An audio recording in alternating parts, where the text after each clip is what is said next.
you're drafting like Uranus, for example, typically when you draft an XP laner like Uranus, you want to make sure that your jungler is at least an assassin or a scaling kind of junglers. Because why would you want to use the Uranus for tanking the damage as well as splitting the lanes, right? Because you want to make space for another person to scale.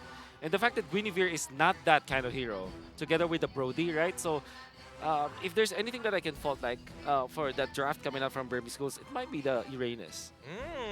Really? I was thinking that maybe even the Angela could have been switched out for something else, put into the support position like it's supposed to be, and something in the mid lane that could happen. I mean, the other radical ideas are like, maybe Alice in the jungle. I mean, we're talking about scaling, might as well scale like that, right? Yeah. Well, we'll see. The first pick now for Burmese schools. They ban out the Joy again, and then it's still Bruno for APBR. But this time, you get first pick. So you have Nolan priority, you probably have Arlet priority at this point.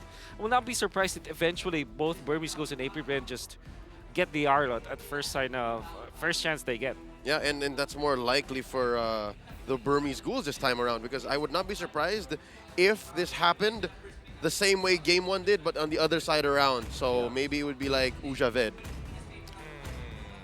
Deja vu upside down. Yeah. Oh man, it's a little tough. It's a little tough because now we are seeing a couple of similarities to game number 1 on the reverse side for at least Burmese Ghouls. We're all playing on the blue side compared to APBR on the red side. We see the Joy. We also see the Phobias. And I'm hoping that maybe APBR is going to do something about this, right? Do they respect Nolan enough? Because I'm noticing that most teams are like, yeah, if we like playing it, therefore every other team loves playing it. Yeah. Okay, so that means that both Nolan and 1-1 is the priority. I think that the weird thing about this is that Burmese Ghouls might just copy what Brent did and ban the Faramis third ban. Yep. That's a great sign. That's a great sign. That's a great sign. But I think that, the reason why is, imagine if Burmese Ghouls secures Nolan or 1-1. Both of those two heroes struggle against Faramis, and APBR will be very happy to pick up the Faramis as their first set of picks. If the Ghouls don't ban it here. If the Ghouls don't ban it. If the Ghouls ban it here, then we're off to a great trade. We have action. Well, I mean, there's also the possibility. I mean, I'm not seeing any Valentina bans considerably coming into game number 1. I don't expect it to happen in game number 2. So it's one of those situations. You take Faramis, I take Valentina. Therefore, that's the trade. And that's the only time she shows up. Yeah. But then again, was totally snubbed in game 1. So I expect this will be the tell. Whatever the Burmese Ghouls ban here will tell the tale. At the same vein, you want to ban the Arlet. But I think the Faramis might be the best ban for Burmese Ghouls. They banned Mathilda. Oh, wow, Mathilda, of course. I'm not gonna lie. I was expecting APBR to be doing the banning of the Mathilda, right? I mean, they love playing it, so therefore they expect the Burmese Ghouls to do the same. But Burmese Ghouls taking that first initiative, now giving that tempo over to APBR. Now they kind of decide what is going to be that first pick. What if APBR bans Valentina instead? And then they overload. They overload Burmese Ghouls. What will you pick? Will you pick up something like Nolan, the 1-1, or the Faramis? Which one? Which one? You can only pick one. And if I ban the Valentina, you're now in checkmate. That's a really good... Oh, you're right. They lose the trade either way. Yeah, especially since they are on the red side. That gets more of these picks. So let's see here. You see that red side, APBR have decided to get rid of... The 1-1. Oh, the 1-1 already. Yeah. Right. So this allows for a more equal trade. Yes. Wait, what if they're switching out? Okay, no 1-1. We trust in our gold laner, Super Marco. We still have Arlet available. That's right. So that's going to be the trifecta 100%, now. Yeah. Arlet Faramis or Arlet Valentina, whichever. Yeah, I'm thinking AP Arlet Bren Faramis for APBR. I mean, honestly, the best choice for Burmese Ghouls now is to pick up the Faramis. But at the same time, I think that they will not pass up on Nolan again. I mean, if that's the case, then is there any consideration with so much CC that, I don't know, throw in that Diggy here, the clock broken? Because, I mean, back in M2 Grand Finals, Diggy was banned in all 7 games. Truly shows how things have changed. And again, the Ghouls keeping us honest. They do pick up the Faramis first. Something to note, at the times of M2, Coach Ducky was very vocal about hating Diggy. Yeah. Now, you wouldn't even think twice if Coach Brent says, we're playing Diggy, okay. Yeah. Say less. Say less. We'll do it. Okay, Arlet is open for APBR. I think that's a priority now. Valentina as well. I mean, there's so many things that they could open up with, and that's going to predetermine what Burmese Ghouls are going to complete this first phase of the draft with. And they also have the Guinevere. Some teams, some players don't like the Guinevere. in this case. But yeah, it's Arlet win could be good. It's still very flex too. Nolan's still here. Nolan, yeah, Nolan, of course. Nolan Arlet. Piccolo! I love it! Because it's the Farmis answer! That's right. Plus the burst of the Nolan doesn't matter. One, I love the fact that AP Brand always, especially in the drafting phase, it's not like we're setting up for something. It's, oh, you present a question, we present problems upon problems upon problems. That's right. How they answer this. You pick up no, you don't have anything. So they still go Brody. Makes a lot of sense. And a Martis. Martis is a hero that Nolan cannot necessarily overtake in the jungling when it comes to his jungling speed. At least in the first salvo of creeps, first rotation, you get level 4 both of you because of the speed of the Martis. And now it's a coin toss. Do you actually win the first turtle fight and then snowball from there? Between Nolan and Martis, Martis needs it more. Already, I think the Ghouls are off to a good start. They are already much better than they were in Game 1, draft-wise. Back to Wolf's point, it's just a matter of execution. Timing, what do you do with the advantage now that you have? Well, I think a lot of things are kind of set in stone now that we see the Arlet get locked in, 50% overall ban, and pick rate 47%. And that number is definitely going to change throughout the tournament. It's going to rise. It's really going to rise. I feel that, especially for the Burmese Ghouls, at least this opens up the option of saying, even if we are going to be playing towards Gold side, we can play for the earlier stages of the game. We don't necessarily need to take first turtle as long as we get like 2, maybe even 3 if we're super lucky throughout the match. Yeah, AP Brand now, they do have a choice to ban out maybe XP laners at this point. Terza comes to mind because it's a hero that's great versus the Claude. You can actually still ban the Minotaur if you're AP Brand. Yep. Because if you remember, like, Burmese Ghouls, they want their roamer to be in the front. Minotaur. That will definitely be the ban. Oh, they've really done their homework. They're not letting it through, no matter blue or red side. We jump back to the Burmese Ghouls, right? What are the problems that we're expecting from AP Brand that Burmese Ghouls don't want to deal with? Valentina, perhaps? All of those few heroes. Valentina, as well as Edith, I believe. Edith is a roamer slash XP laner choice that kind of deals with the Farmis because you take out all of those shields with your ultimate. Is there any consideration for the Navara? Because I'm looking at this comp and I'm like, man, it's kind of similar to game number 1. Is that going to be the case of saying, hey, let's just outplay the Netherrealm and then maybe we can make something happen? The falling stars brought us here. Well, the answer is definitely yes. That's a great fight because Novaria is also a hero that Farmis cannot reach necessarily. So you want to go Novaria in that case. Not just Farmis. All of the heroes right now can't find the Novaria. Rises when I give the word. Oh, same bands. It's the Kali again. Interesting. So that means AP Brennan's like, well, I mean, if it ain't broke, don't need to fix it, right? That's right. Let's just keep to the same philosophy. We won in short fashion in Game 1. Why don't we do it again? Because so far, it's up to Burmese Ghouls. Ball's in their court. They are the ones who have to adjust. They're the ones who have to show us something new. And so far, I think they're on the right track. Yeah. Do they still ban the Valentina here, though? Ooh. Just to cover their bases? Yeah, I think so. I think so because, I mean, Valentina is also a hero that kind of likes the decimation in the first fight. Yeah, in the first turtle fight, right? You get the decimate and then you have so much damage. Yep. And then in later portions of the game, you now copy the Netherrealm. Yeah, and I think we heard the voice. Right? It was definitely her. Is this the Lilia angle coming out from the side of AP Brand? I mean, it just ways to peel their opponents for the time being before they do that push and pull dance all over again. Could be a possibility. Definitely something to consider. But it looks like you know, the lock-ins have started to come through. I'm pretty sure that's a Guinevere. Yeah, am I right? that's a Gwyn, which we did prescribe earlier on. They're going to put the Guinevere in the Roam. Or the XP, either way. We've seen both Arlet and Gwyn in both rows. I mean, you know my angle. I love double flex picks here. I love hiding, well, not really hiding your strats, but always keeping your opponents on their toes, even in the draft. It feels like the pressure never left game 1. Again, whenever you're playing against AP Bren, you got to look out for those DFPs. The battle begins in the draft. Yeah. That's just what Vren and Ducky bring to the table. I wish that Benedetta will be the XP lane choice, but there still is the Terizla that I see for the side of... oh, Lapu! That's a carbon pick right there. That's really That is a interesting. carbon pick. That's a carbon pick. It's one of those situations whereby, like, when you're going up against the Arlet and you're looking for something to not only win the lane, but also look for some high burst, Lapu kind of comes into mind. Anti-CC works really, really well against that Arlet, but it does mean that AP Brand get the choice of who goes into the EXP lane. That's right. They're leaning hard on that DFP. I love it. Up until this last pick, Yeah. you don't know who's going where, and we're still looking for the few hero. Farsa could be good for AP Brand, although there's the Lapu Lapu, so that might be a little bit of a problem for Mr. Few Idol ng mga kids, as he's known Yeah. locally. or Eve. But Valentina's... Oh, Valentina was already banned out, so... It ain't just a game. Okay, so yeah, you're left with You gotta Gord. fight for Oh. yourself. You got no choice. But there's a lot of jump. Well, there is a jump from Burmese Gold, so it's Lapu Lapu.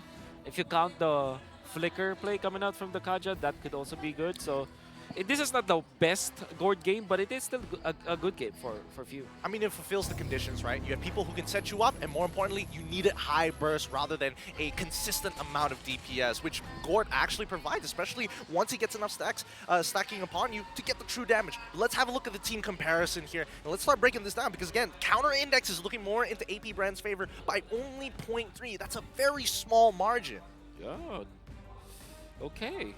Well, I will not pretend to be an expert in this, but I think that yeah, you can say that when it comes to like countering your enemies, I think AP Brand has, I would say, more tools to counter their opponents. Yeah. Like I do feel like the Claude is still a good hero in the Faramir setting, and I don't think that it was even addressed in this situation. Lapu Lapu is not the hero that you look for when going up against a Claude, because it's not a one-hit knockout kind of thing. Very similar to game one then. Yeah. As we go into this match point for AP Bren, and the Ghouls are holding on. The Ghouls already adjusting the way they could, and I'll say it again, I said it in the draft, they're looking much better now. It just comes down to execution. Yeah, I'm really hoping that this early game goes well for the side of Burmese Ghouls to put up a really decent fight against AP Bren. But let's keep in mind, the scaling at the same time is looking kind of good for the side of AP Bren, right? If we really have to put the numbers down 1-to-1 as we start seeing what some of the emblem picks are going to be. A lot of Wilderness Blessings coming out for the side of AP Bren. This seems to be a Burmese Ghouls decision that they really want to let their opponents rotate, because they'll pick the fights when they're ready. And look at this, Kyle Easy just loaded up from game one, man. He's doing the same thing. He really does, Wolf, live inside the Ghouls jungle. I wonder what were the setups for AP Bren to actually allow this happen. I mean, we know that Nolan is pretty quick when it comes to dealing with the jungle, but yeah, AP Bren and Kaltizi, we gotta really check his address later on after this series. I see some ID. I swear, if you open up his grab app, it's telling you your jungle every single time. But noticing that on the bottom side, that Stitch already losing that flicker, hopefully that doesn't get punished later on into the match, because at least for the side of AP Brand, they have the option of saying, you know what, we don't need the turtle, we're just going to hurt you down bottom side. Man, Oh my god. Kaltizi clearing the minion wave. That's curious. Fuse looking at Kyle is like, Hey. come on, man. Oh man. You know what? There's another wave coming in. I think it's gonna be fine. They just have to delay this turtle. They know that the Burmese Ghouls can't go as fast. Yep, and they will take the purple again. Okay, so this is the rotation, Okay. ladies and gentlemen. This is and then Ogwin just resets the turtle. Yeah, this is That's very delayed. nice. this is so annoying. It's a proactive delay. Wow, the rotation coming from AP Bren. And Kyle is level 5 as well. Like this, they've set it up perfectly. Look at Here this. we go. Spacing them out. Carbon answering back. Few very Oh! low. Gets taken out by Carbon. And now Ogwin can't even respond. The Ghouls pull the turtle all the way to their side. But wait, look at this. Very sneaky. Yeah. Kyle Teasy Kyle stole away Teasy. the orange. And even the Rock Horse is going to be taken out. Oh, Kaltisi is just taking away the farm He's going down bot from side. schools. our farm. He's going down bot side. No, he's Oh, decided what? off of it. He's starting to head on through. They're going to contest. Coming in with the pull. Committing it on to Ogwin. Gets taken out. Turtle still standing. Watch Kyle Teasy. Goes in. Nico still secures. And Nico gets out of there. That's a couple of wins. Big 3 minutes in for the Ghouls. I love being at these internationals because now we are seeing the evolution of teams don't necessarily have to contest the turtle in the exact same way. They can delay it, and more importantly so, these plays coming in from Carbon is actually making it worthwhile for the side of the Burmese Ghouls. He's unlocked finally. And look at Stitch trying to actually bait out this blazing duet. Big 2v1, close call. Owen Yep. almost caught Stitch, but Stitch saw it coming. Yep. Super Marco survived that. He was able to get that cart, the catapult, the cannon. And also, Burmese Schools was able to get the turtle. This means that they are in a much, much, much better spot compared to the previous game. We're definitely going to see much more aggression coming in for the Burmese Schools in just a little bit, especially as we're starting to move in and end this early stage of the game. But I'm curious. I feel like APBR, well, more so towards the Burmese Schools, want to extend the laning phase for as long as they can. Yeah, and this is not how APBR was looking to let this rotation go. This is cool because the ghouls are learning as we're going. Oh wait, Stitch down bottom, not gonna survive long enough to get his ult off as Kyle Teasy pops him off 1v1. It's clear that at least for the side of APBR, they're looking to just punish Stitch every single time. They kind of want to delay these turtles, but at the end of the day, as long as they're walking away and making sure that Super Marco gets ahead in his lane, then this becomes a much more difficult game for the side of EG. The early corrosion sight coming out from Super Marco, 4 minutes, 20 seconds. They go for DHA, Flap in trouble. Oh no, commits the flicker, dashes on through. Blink and Nico want to finish the job. Oh, it's a 3v1. How is Flap surviving? No. How is Flap still alive? There's the Mystic Gush. The Filipino cannon survives. I really wish we had a mic check for that, because what was the decision there? Was he telling us, okay, I'm going to die, I'm going to buy some time. If you can make it, then come on over. If not, just chill, because you can see the hovering coming in from Kyle. Like, he kind of wants to help, but at the same time, what can he really do? Yeah, and craziest thing about it is that Flap TC is not even rocking a Brave Smite. Like, that's Quantum Charge. He's still able to sustain himself. Flap TC knows this hero a lot. Here we go. Second turtle already spawned 5 minutes in. Few throws out. Mystic Projectile. In comes the final slash. Carbon with the bravest fighter. Turtle at 10th of its health. Nico gets a retribution. Kyle Deasy half health coming in. Carbon with the flicker and the tail end of that big two-handed sword as the ghouls advance inside APBR's jungle. The ghouls are looking great. 2-1 here. 100% turtle take rate. This is the power spike from Burmese Schools. This is how you should be playing your composition. I like seeing Burmese Schools' aggression right now. And the fact that they are not getting baited out, getting outplayed by the members of APBR. As soon as I say that, there is the gold coin. Whoa, Blink with the pull! And Kyle Teasy gets popped by Nico. Talk about timing here. Literally timing. The timing. It happens, right? I think that it's a little unlucky for the side for the side of Burmese Oh, Schools. Charles! No. Charles coming What? in. Final slash Are you displacing kidding me? Carbon. And just like that, he is so in control. He knows how much life he has left. Are you kidding me? You have to admit, it's kind of upsetting It's that he's upsetting. getting away. And you only have like literally just Thunder Belt. You don't even have a lifesteal emblem set. You don't have the Brave Smite. You don't have any items. That little heal on the QC though. That's true. That's true. It's not nothing. It's not nothing. Please, Come please, on. just let me live. I mean, to be honest, considering that for most EXP laners, you know that you're going to be kind of left isolated on your own, your own side of the map, right? You're, Yep. you're expected to be independent. But I think in this particular case, like, how far is he really pushing that line? He's taking independence to a whole nother level. He's self-sustaining. He's straight up photosynthesizing. Oh. He's financially stable, that's for sure. Oh my goodness. Looking with 13 more seconds for the next turtle to spawn, I think it's a little unlucky that it keeps on spawning on this side of the map, because Burmese Schools would be more than happy to go on this bottom side. But now, with the lane swap, and especially with the tier 1 broken on this side, now the Burmese Schools can take full advantage of their comp. And so far, I think APBR have understood the assignment. They know that they're down about 1,000 gold. They know that the ghouls are playing with initiative, and this is where the Burmese want to be. There's the pull Speaking of by initiative. Nico. Speaking of initiative, you see that Kaja plus Stitch combo. Are they even concealed at this point? Uh-oh. They're Oh. rotating in. They find Few. Gets a Divine Judgment off camera. He gets popped by Stitch. Popping the Tornpar Memory Carbon. Drawing a line between the ghouls and APBR. Going for the bravest fighter early on. Flicker still in tow. Ogwen coming in with the full combo. And now the turtle take resumes. Oh, it's not going to turn into a lord just yet. We're already past the 8-minute mark, and this is a turtle dance if I've ever seen one. Rare sights. Kaltizi is level ahead of Nico. Oh, another bravest fighter. Flap DZ finds the angle from the back. Bravest fighter in, blazing the wet just enough to have the retribution have a larger margin of error. AP Brent steals the final one. Darn, that was actually really, really close. Right on the very edge there. Nicely done coming in from the side of Kyle TC. But let's not forget the amount of abilities that were thrown to make this retribution actually safe and secure. Nicely done by Flap TC. Yep. The flappening, as we call it. It's happening. The flappening! The wonderful final slash catching 4 people.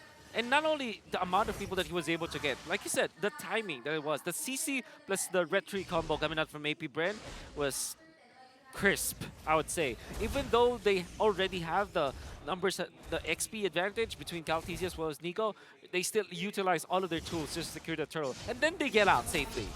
Talking about an XP advantage? Dude, Kyle Teasy, it's as if he didn't even suffer in the mid game, man. He's still ahead now, 12 to 11. Nico, half health, gets caught by the combo of Ogwin.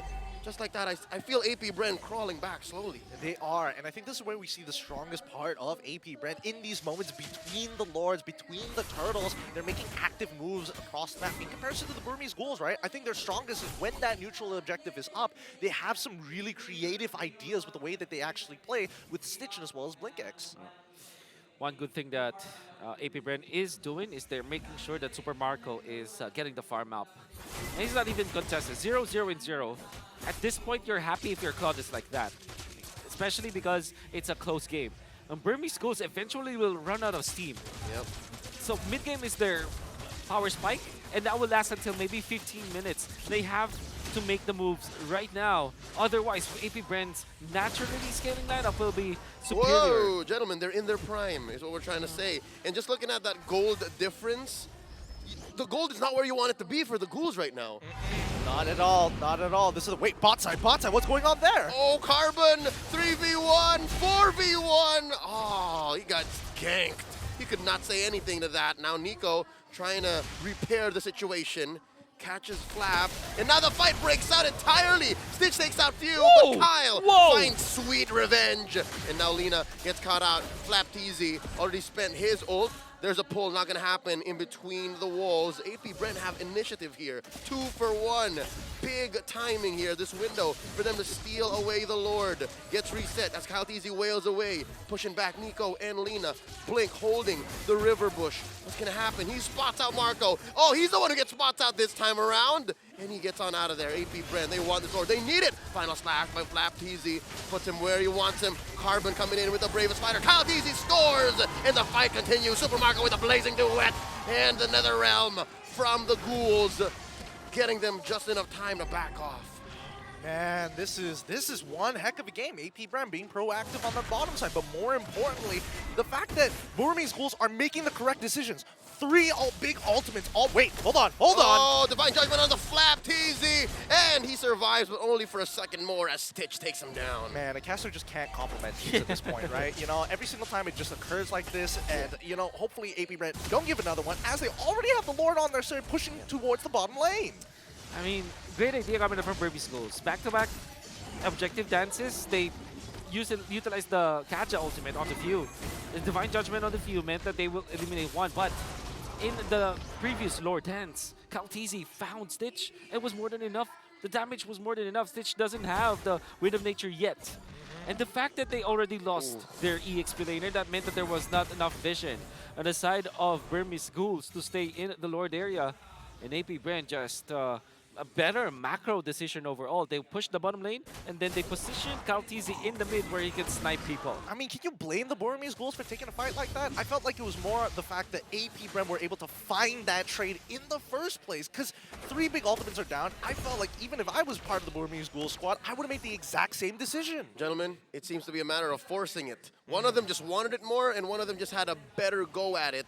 And right now, that's AP Bren. AP Bren, same situation as what, maybe 4 minutes ago, wherein we said, Burmese Ghouls, you have to seize the day. You have to know that this is your window. This is your power spike. It slipped away. Yeah. We're at 13 minutes. What were you saying, Wolf, earlier? 15? 15. Forget about it. Ooh. It's AP Bren's game now. Ooh. 2 minutes. I mean, 2 minutes left until we hit that point, but with the 4K lead that AP Brand have, I can definitely understand the sentiment, especially when we start looking at the items as well. We got Ice Queen's Wand already finished. Like, if anybody gets even clipped by few, this could be a potential problem. Exactly. It's a massive problem. And then you're looking at Flapteasy, who can man the front lines now with Antique Tiras as well as Dominance Ice. That's the two items that literally shuts down 3 heroes of Burmese goals. That's the Brody out, that's Carbon's Lapu-Lapu out of the equation, and also that's Nico getting neutralized by just the itemization that we see from Flapteasy. Man, I hate to be the kind of commentator that goes, hey, you missed a spot, but are we missing out on big ticket Netherrealms? Is that just me? I feel like, as much as we would like to believe that the big ticket Netherrealm is going to actually make a difference in these cases, let's also consider the fact that AP Brand have really good ways of smothering their opponents, right? Like looking for those disengages. Flapteasy doesn't necessarily always have to engage. He can just slow them down. Hey, Final Slash, push you away. Oh no, you got the Guinevere, spatial migration away. And Few never wants to be in that forward position. So therefore, he's going to be the next person to deter their opponents. I just don't see a way for Burmese Ghouls to be able to collapse on their opponent other than Carbon and BlinkX. Those are the only two. Yeah, they're juggling between the priority of Carbon, BlinkX, and protecting Stitch. That's a lot on the shoulders of Lina right now. Are we expecting a hero play here, Wolf? Like, I'm looking for BlinkX and Carbon. They gotta make something happen somehow. Expecting, maybe no, but I think that's the only option now for Burmese Ghouls. Yep. Oh, look at Somebody that has to lore. make a hero play, but It's melting. oh, They nobody. are setting it up from this bush, though. Carbon coming in from What the a reset. long bush. No conceal play coming in from either side. Lord gets reset. I think AP Brand knows there's shenanigans afoot. Yeah, and what they will be doing is to clear the mid lane first, because their bottom lane is already getting pushed out. But fortunately, they have a turret anyway, so that's gonna be taken care of. They might lose the turret because of this, but they will win the war. And Ogud gets the aggro. They will reset it again because now the Nolan can take care of the top lane. Every lane is gonna be a-okay for AP Brand. They even are slow pushing the bottom lane. Oh, here we go. We were looking for it. Wait. The ghouls find the This conceal. could be good. They This move. could be good. They, Kyle. they move into the river bush. And Kyle Teasy, I Slap don't know what he nose. knows. Oh! Blink comes in. No one gets pulled. It's Marco. It's the perfect target. But there's no follow through as BlinkX gets taken down. Oh no. Oh no! It was a good intent, but they could not do the plan. And now they have to recover or concede the Lord. AP Bren now, the ultimate opportunists, take the Lord and continue their assault. You understand why he went for that play, but the timing was just not there. And AP Bren was more veteran-y to kind of foresee that kind of play. Uh-oh, the gush coming in from Few. Flap flickering back. Stitch gets him. And here's another one we were looking for. Few in trouble. Gets down to about 8 HP. Gets the heal. Still playing with some range as the rest of AP Brent collapse. Down goes Carbon. Lina and Nico retreat. Super Marco still wants his man. One bullet short. The ghouls are able to retreat. Damage control. Oh man, Carbon overextended there. Like, he made the play, he needed to start moving backwards. You can't be wasting your time standing up front, hoping that you can keep on zoning them, especially once we reach this later stage of the game where AP Brent has so much more damage and your Lapu starts to fall off. Oh, it's... I mean, if we could change anything, I just hope that Burmese... Oh, whoa! Here we go. The ghouls looking to punish. There's a big pull on the Ogwin. He does have an immortality. The defensive gush. Kyle Teasy coming in and out, dashing through that wall. The ghouls able to defend. Like I mentioned earlier, it could have been so different had they just waited just a couple more seconds more. Yep. We saw that Nolan rotating down. They had no idea that they were in that bush, but AP Brent, great game sense throughout. You know, walking up to kind of initiate something, and unfortunately Burmese Ghouls bit onto it too soon. Oh, purple going over to AP Bren. What timing from Marco? What mechanics? And by the way, Flapteasy just used the final slash to kind of nudge the buff away from the Burmese Schools members. That was a smart play, Mr. David. Yep. Oh, man. That was calculated. And now they do the same thing to the purple, but Nico says, nuh-uh, not today. Not this Damn. time. Oh man, I love the idea that they're just planting flags everywhere, just Yeah. saying, nope, this is mine. This is my property now. It's tagging him, mine. It's upsetting, but at the same time, you can't blame them, right? Yep. They're really far ahead. And now that the goal lead is actually coming to a point where it's not necessarily going to matter in just a little bit, I think that even if Burmese Ghouls even it out, we're still looking for that hero play. We're still waiting for either Marco or even Few to make a mistake. We were looking for it and we saw half of it, right? We saw Blink find the perfect target. It's just the other half of the movie, they asked us to vacate the cinema. Where was the action scene? That was it.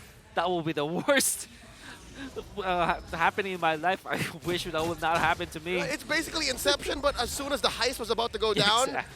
the lights go on. Like, what? Yep. Or better yet, people are just bringing their phones into the cinemas and trying to record it, and someone had to stop it at some point, right? You wouldn't. It wouldn't. You wouldn't divine judgment in the 5. Now with the Lord spawning, this is a Luminous Lord, mind you, that this is not easy to take down. It's AP evolved. Bren, Look at that. Look at them. They're right in front. That was so quick. All right, timing might be off. I wonder what Nico and Carbon are thinking, but yeah, no, here we go. Blink coming in, gets caught off by Fuse projectile. Ogwin with the full-on combo, and Carbon coming in with the bravest fighter. Netherrealm saving them already. Blink with the pull, and Marco gets popped. Nico gets the kill. Carbon still alive. It's a 4v5 situation as the ghouls come back to life, but they also have to come back to their base as AP Bren's minions come on in. They're being stopped. wait. AP Bren. The minions they're have still spawned. good. They're fine, but they have to defend. Burmese ghouls find the big kill, but they also have to put on the big boy pants and say, we gotta defend. Oh my goodness. It's stressful to see.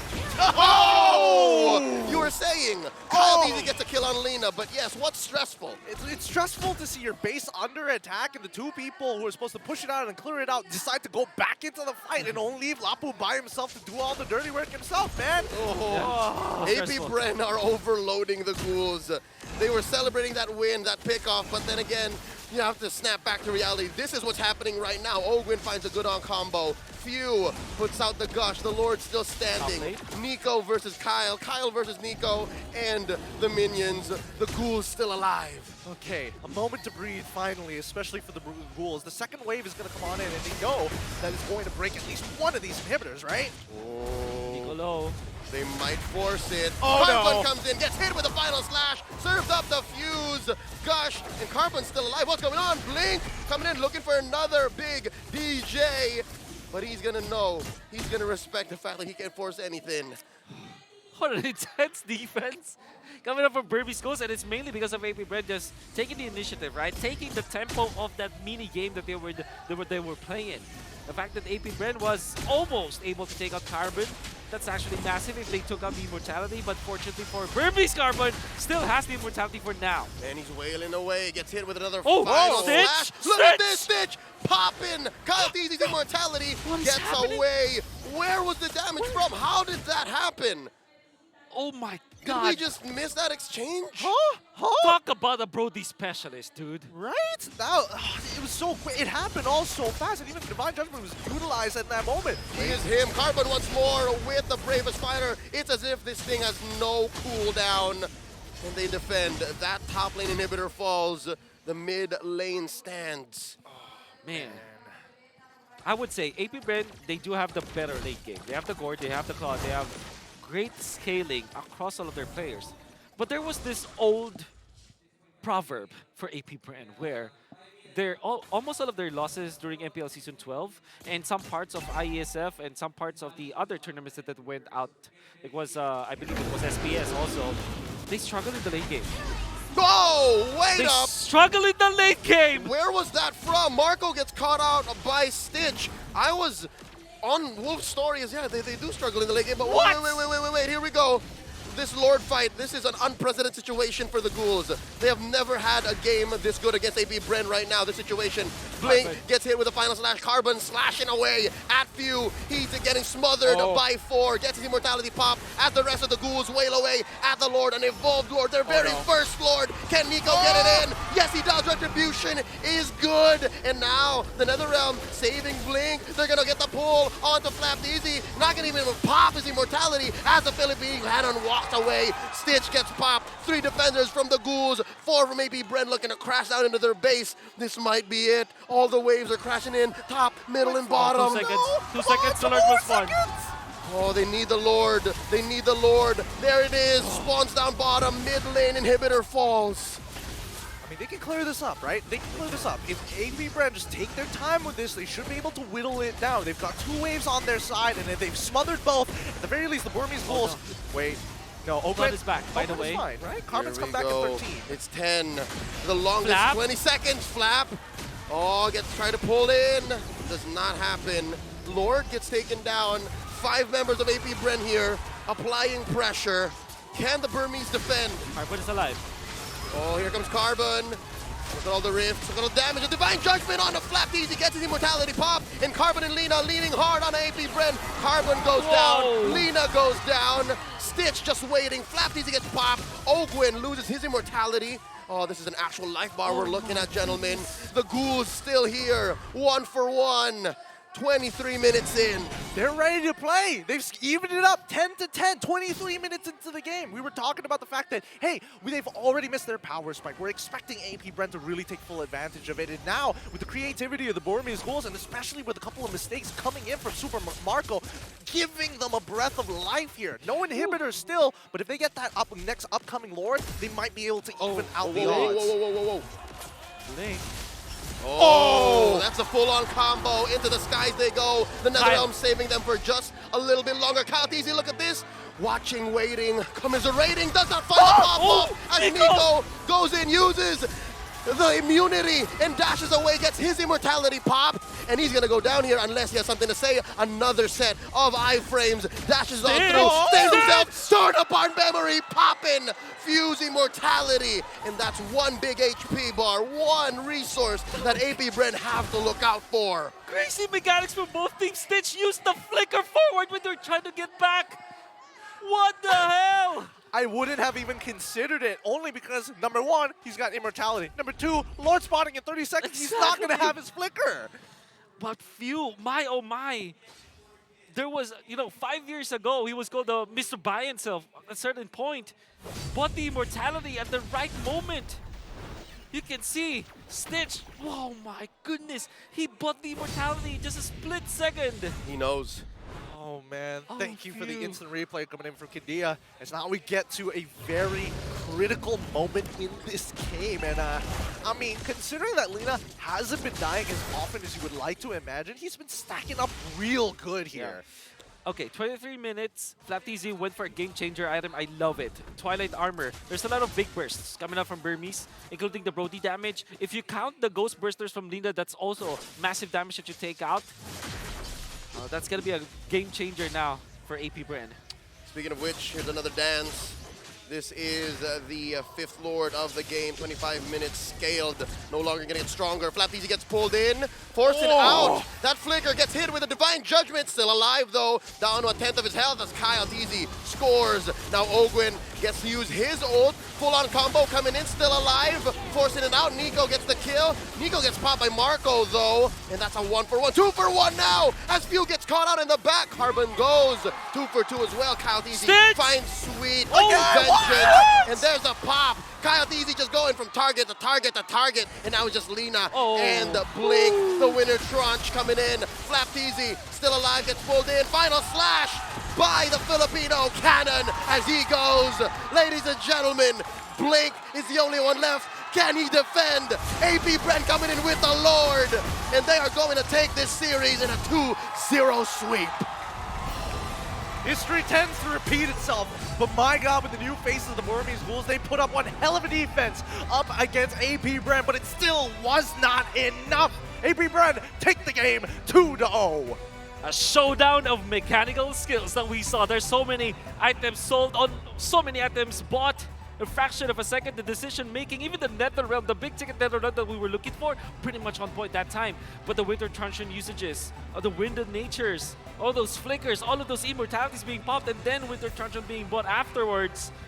My oh my, what a game! That really was a great way to open up M5. We got to see a little bit of everything, the mechanics, the overall decision-making, the creativity is what I'm very impressed by from both of these squads. At the end of the day, this is going to be setting a very high bar as we move on with the rest of today's schedule. The Ghouls forced AP Bren to learn on the fly. Exactly. There was a moment, I'd say, what was that, Exactly. 19, 20 minutes, wherein APBR said, all right, we have to take this slow because they're pulling out something new. The fact that Carbon was just coming in, as soon as I have this ult off of cooldown, I'm going in. Blink is, again, doing the hero play like it's nothing. Yep. He's just baiting it out to a certain degree, right? The last Lord Dance was actually a result of AP Bren learning. What That's they did was Flap TZ picking up the Twilight Armor, fronting for the team, and actually took so much time away from the entirety of Burmese schools. And you see Carbon tried to go and look for the HP bar of the Lord. They want to see it, right? So they want to have a vision of the Lord. That's why they put Carbon in after they were trying to kill Flap TZ. But because of that, Flap TZ stayed alive. After the fact, they almost won that fight afterwards. But then again, AP Bren just already took the Lord. They have the damage already, and Kaltizi was also on point that last match. It was a matter of inches, to be honest. Like as soon as APBR just added up all of these little learnings, they came out on top. They really did. I mean, it was a great match to watch, but obviously there can only be one MVP, brought to you by the Republic of Gamers. Let's have a quick look at who it's going to be. Give a web, give a shout out to your boy. He's played so well, and I think the entirety of the team does deserve it, but there can only be one, and it's going to Kyle TZ, because the man is an absolute assassin. The heir to the TZ Blade. When he won the MPL Philippines Season 12 Championship, I ran into him earlier that day, and he said, Leo, it's just another day. It's just another day. And here, he's opening up M5 with a performance like this. Yeah. And he's actually like literally bringing back the memories of all of those fans of Carl TZ back in M2 that relies heavily on mechanical skills that you will be always surprised. And interestingly, this is also Burmese Schools recovering. There's a big 1v1 in here as he's able to take out Stitch, and it will be repeated again. Few being taken out, and KalTZ still taking out Stitch. That was the great fight coming out from KalTZ. And here's the first try coming out from Blink, and watch KalTZ again. Just completely wrapping around, not committing at all, not even showing himself. He tries to be literally an assassin in this game. Yeah, I just love the ideas that were coming out throughout the match, right? But you can definitely see the adjustments from both sides in the way they kind of approach the situation. Obviously, we were looking for main targets like Few as well as Super Marco, but at the end of the day, it's how you get them out, and they punish that aggression, and even Kyle TZ was being a part of that process. I think one of the things that we haven't really mentioned about Kyle TZ's MVP performance is his patience. Yep. He's able to learn on the fly. He's able to pick out targets, which is, again, just experience and wisdom. But he's also so patient. Yep.